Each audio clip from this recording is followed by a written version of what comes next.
Caminho a Cristo. Ellen G. White.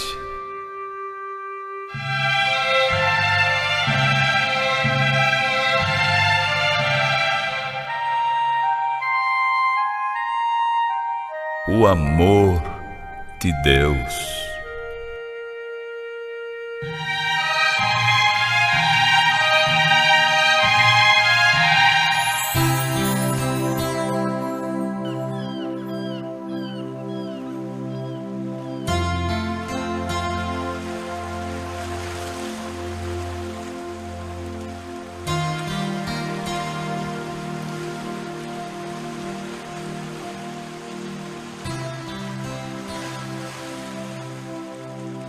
A natureza e a revelação nos dão testemunho do amor de Deus. Nosso Pai Celeste é a fonte de vida, sabedoria e felicidade. Contemple as belas e maravilhosas obras da natureza. Observe o modo admirável com que ela se adapta às necessidades do ser humano e de todos os demais seres viventes.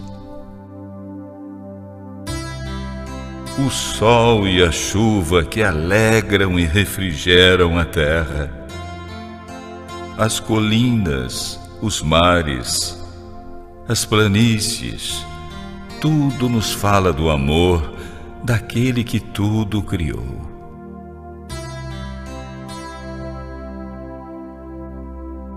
É Deus quem atende às necessidades diárias de todas as suas criaturas, como o salmista expressa em palavras tão belas. Tudo que vive olha para Ele com esperança, e Ele dá alimento a todos no tempo certo. Ele abre a mão e, com a sua boa vontade, satisfaz a todos os seres vivos.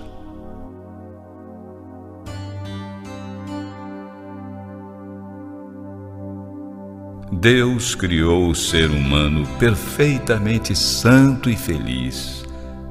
A terra era linda ao sair das mãos do Criador e não apresentava qualquer vestígio de decadência ou sombra de maldição. Foi a desobediência à lei de Deus, a lei do amor, que trouxe sofrimento e morte.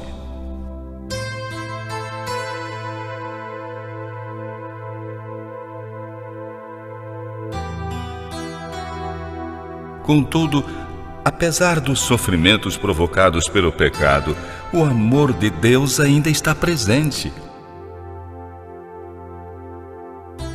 Está escrito que Deus amaldiçoou a terra por causa do homem.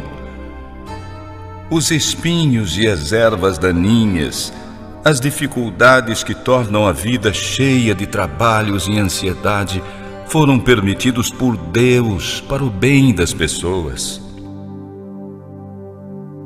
Fazem parte do seu plano como um aprendizado necessário que ajuda a tirar o ser humano da ruína e degradação que o pecado provocou.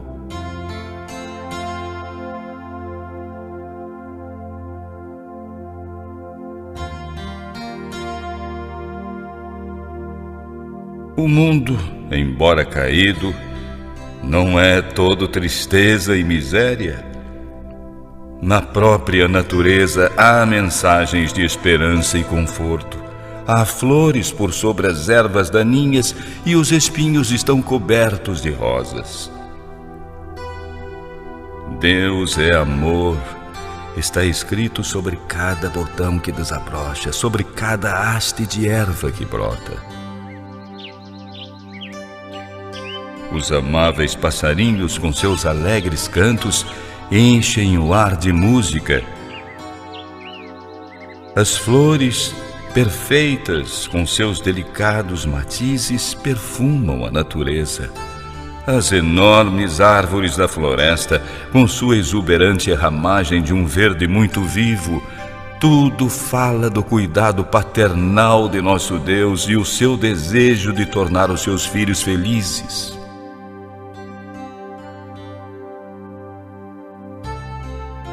A palavra de Deus revela o seu caráter. Ele mesmo proclamou seu amor infinito e sua misericórdia. Quando Moisés orou: "Rogo-te que me mostres a tua glória", o Senhor respondeu: "Eu farei passar toda a minha bondade por diante de ti." Essa é a sua glória. Ele passou diante de Moisés e proclamou: "Eu sou o Eterno, o Deus eterno. Eu tenho compaixão e misericórdia, não fico irado com facilidade, e minha fidelidade e o meu amor são tão grandes que não podem ser medidos. Cumpro minha promessa a milhares de gerações e perdoo o mal e o pecado."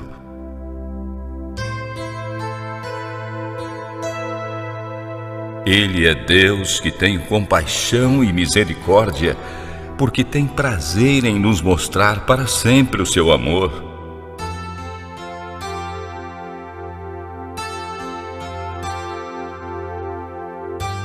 Deus nos ligou a si por inúmeras provas, no céu e na terra. Pelas obras da natureza, pelos mais profundos e ternos laços terrestres que o coração humano pode imaginar, Ele procurou revelar-se a nós. Essas coisas, no entanto, representam de modo muito imperfeito o seu amor.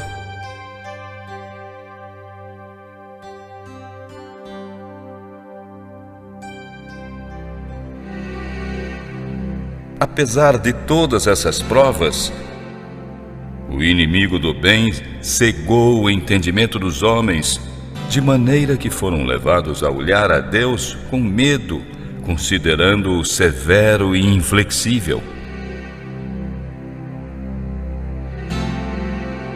Satanás levou as pessoas a imaginar Deus como um ser cujo principal atributo fosse a justiça sem misericórdia, um rigoroso juiz, um credor exigente e cruel. Retratou o Criador como alguém que fica espreitando desconfiado, procurando sempre descobrir os erros e pecados dos homens para castigá-los com seus juízos.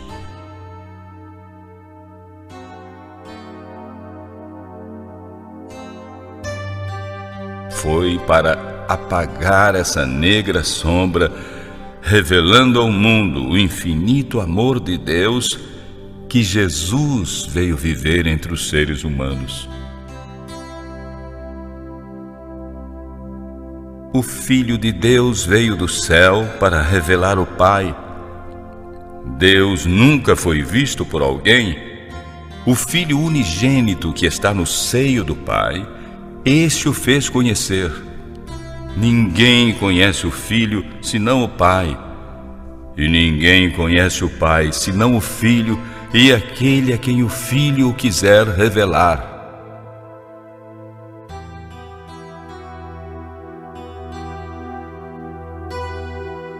Quando um dos discípulos fez o pedido: "Senhor, mostre-nos o Pai", Jesus respondeu: "Faz tanto tempo que estou com vocês, Filipe, e você ainda não me conhece? Quem me vê, vê também o Pai. Por que é que você diz: mostre-nos o Pai?"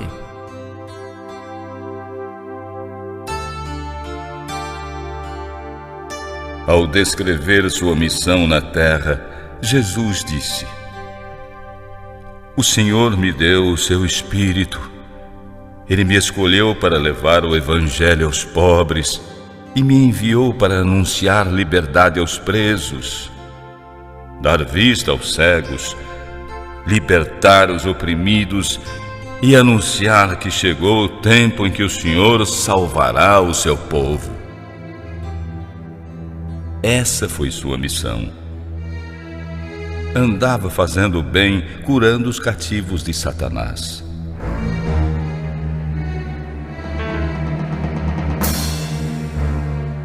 Aldeias inteiras não tinham mais sequer uma casa onde houvesse gemidos e lamentações de doentes. Jesus havia passado por ali e curado a todos. Sua missão dava testemunho de que ele havia sido ungido por Deus. Amor, misericórdia e compaixão estavam presentes em cada ato de sua vida. Seu coração estava sempre cheio de ternura e simpatia pelo ser humano.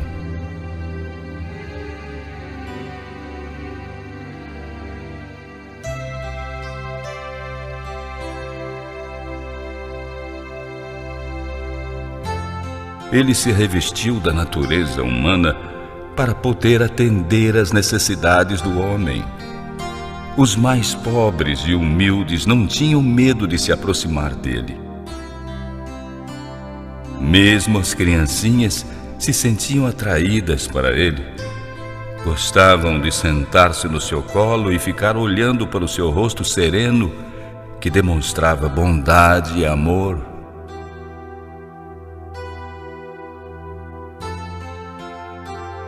Jesus não deixava de falar uma só palavra da verdade, mas sempre a apresentava com muito amor. Em seu convívio com o povo, não magoava quem quer que fosse. Era sempre atencioso e cortês. Nunca se mostrava rude. Jamais pronunciava uma palavra severa sem necessidade. Evitava provocar dores desnecessárias a uma pessoa sensível. Não criticava as fraquezas humanas. Dizia a verdade, mas sempre com amor. Denunciava a hipocrisia, a falta de fé e a injustiça. Suas repreensões, embora fulminantes, eram sempre proferidas com lágrimas e muita tristeza.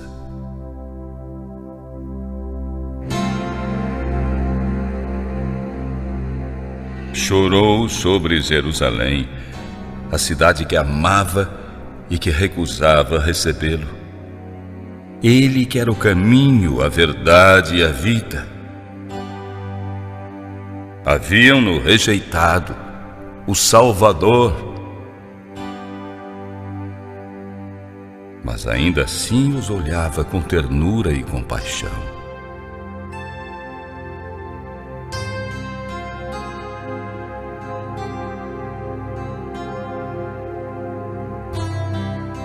Sua vida foi de abnegação e repleta de cuidado pelos outros. Aos seus olhos todos eram preciosos. Se bem que mantivesse a dignidade divina na maneira de se conduzir, inclinava-se com a mais terna simpatia a cada membro da família de Deus. Via em todos os homens seres caídos, cuja salvação era o principal objetivo de sua missão.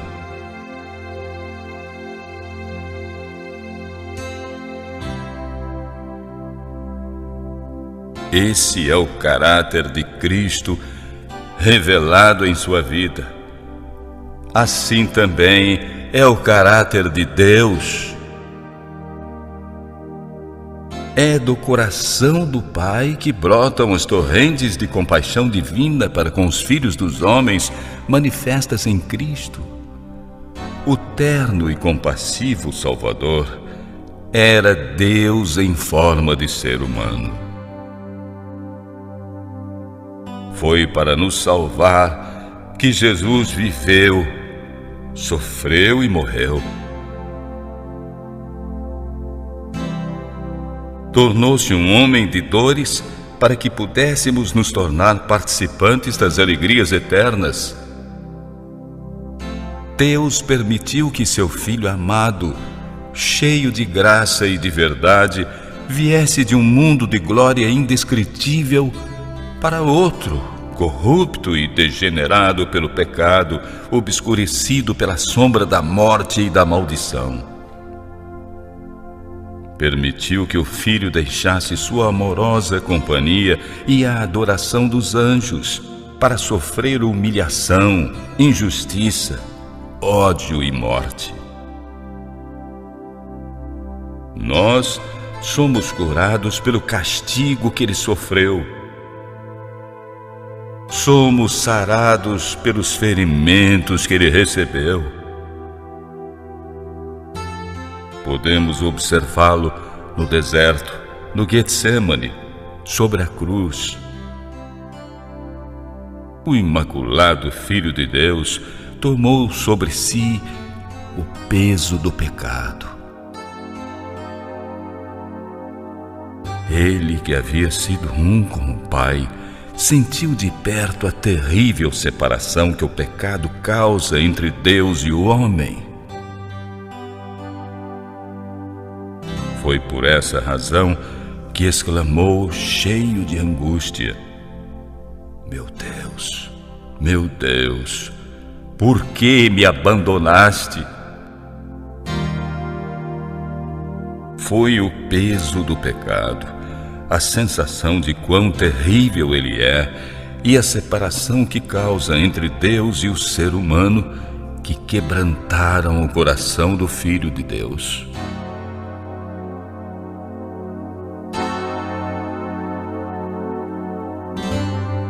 Mas esse grande sacrifício não foi feito para despertar no coração do Pai o amor para com o homem, nem para convencer Deus a salvá-lo.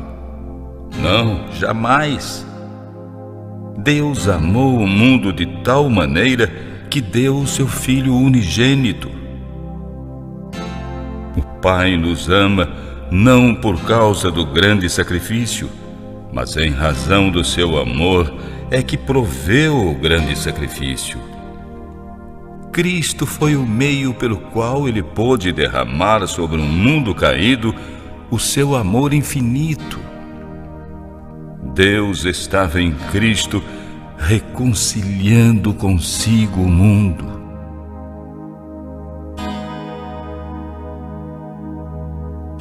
Sofreu com seu Filho. Na agonia do Getsemane, na morte sobre o Calvário, o amor sem limites pagou o preço de nossa redenção. Jesus disse: o Pai me ama porque dou a minha vida para recebê-lo outra vez. Isto é, meu Pai tanto amou você que mais ainda me ama por dar minha vida para salvar você. Tornando-me seu substituto, entregando minha vida por suas fraquezas e transgressões, sou muito amado pelo meu Pai, porque em razão do meu sacrifício, Deus pode ser justo e, ao mesmo tempo, justificador daquele que tem fé em Jesus.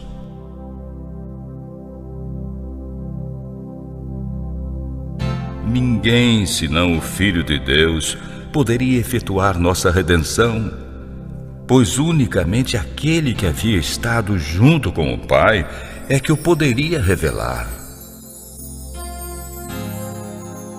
Só Ele, que conhecia o amor de Deus em toda a sua plenitude, é que podia manifestá-lo.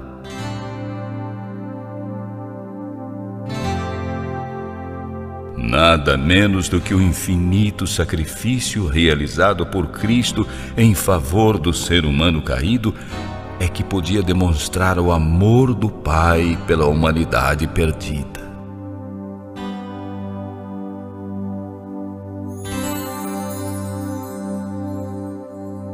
Deus amou o mundo de tal maneira que deu o seu único Filho. Ele deu o seu Filho não somente para que vivesse entre os homens e tomasse sobre si os pecados deles e morresse em sacrifício por eles.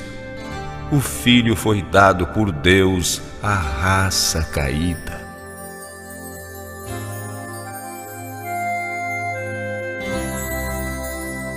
Cristo deveria identificar-se com os interesses e necessidades da humanidade.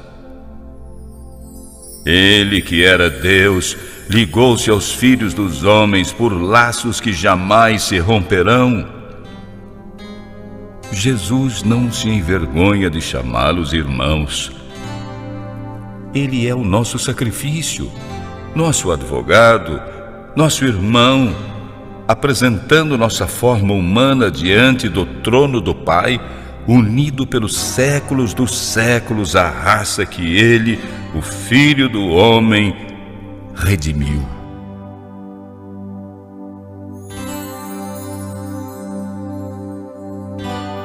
E tudo isso para que o ser humano fosse erguido da ruína e degradação do pecado, pudesse refletir o amor de Deus e participasse da alegria da santidade. O preço pago por nossa redenção, o infinito sacrifício de nosso Pai Celestial em entregar seu Filho para morrer por nós, deveria nos inspirar ideias elevadas daquilo que nos podemos tornar por meio de Cristo. Quando o inspirado apóstolo João contemplou o amor do Pai em toda a sua grandiosidade para com a raça caída, foi tomado por um sentimento de adoração e reverência, e não podendo encontrar uma linguagem apropriada para expressar a grandeza e a ternura desse amor, chamou para ele a atenção do mundo. Vejam como é grande o amor do Pai por nós. O seu amor é tão grande que somos chamados filhos de Deus, e somos mesmos seus filhos.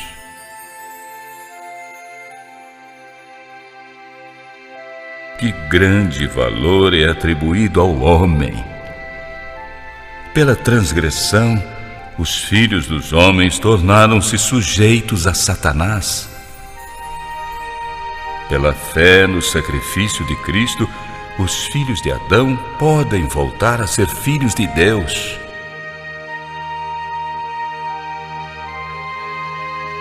Assumindo a natureza humana, Cristo elevou a humanidade. Os homens caídos são colocados na posição em que, por meio da ligação com Cristo, podem, na verdade, tornar-se dignos de serem chamados filhos de Deus.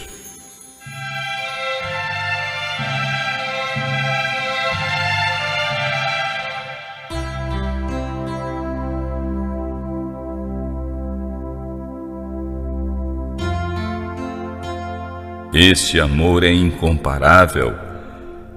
Filhos do Rei Celeste, preciosa promessa, tema para mais profunda meditação. O inigualável amor de Deus por um mundo que não o amou. Esse pensamento exerce um poder que domina a alma e torna o entendimento ligado à vontade de Deus. Quanto mais estudamos o caráter divino à luz que vem da cruz, tanto mais veremos a misericórdia, a ternura e o perdão unidos à justiça e equidade. E de modo mais claro veremos as incontáveis provas de um amor que não tem limites. Conheceremos a terna compaixão, que é muito maior do que o amor de mãe por um filho rebelde.